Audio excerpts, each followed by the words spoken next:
কিছু মেয়ের শেষ চিঠিটা হয়তো এমন: আমার বিয়ে তোমার সাথে হবে না,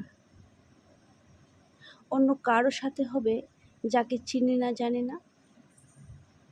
আমার অনিচ্ছা থাকা সত্ত্বেও সে আমাকে ছোবে, আমি চাইলেও কিছু করতে পারবো না, ওই শক্তি আমার থাকবে না।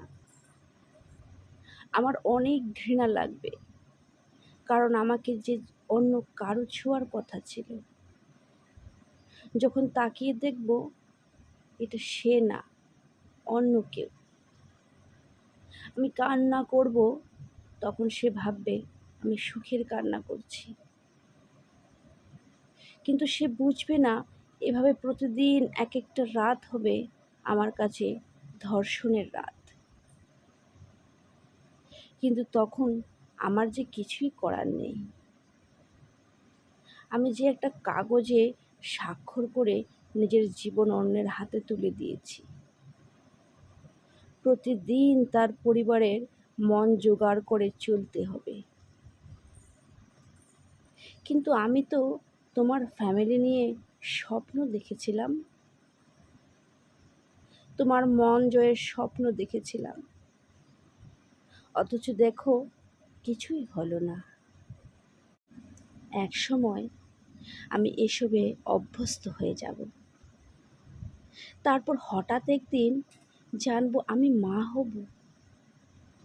এটা তো নারীর জীবনের সবচাইতে সুখের দিন, কিন্তু আসলে কি আমি ওই দিন সুখী হব? না, হব না। চিৎকার করে কাঁদতে ইচ্ছে হবে, কারণ বাচ্চাটা আমার ভালোবাসার চিহ্ন না, তাও ওকে দুনিয়ায় আনতে হবে, কারণ ওর তো আর কোনো দোষ নেই।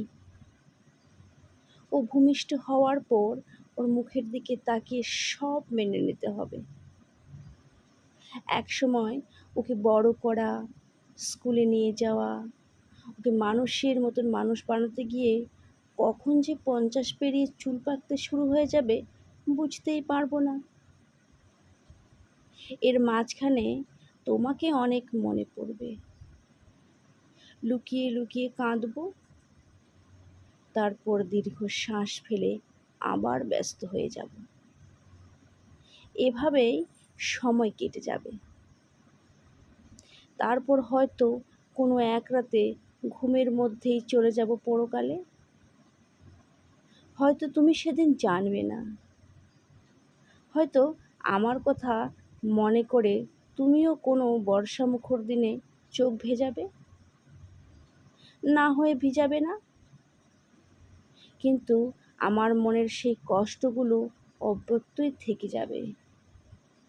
তবুও তুমি ভালো থেকো। নমস্কার।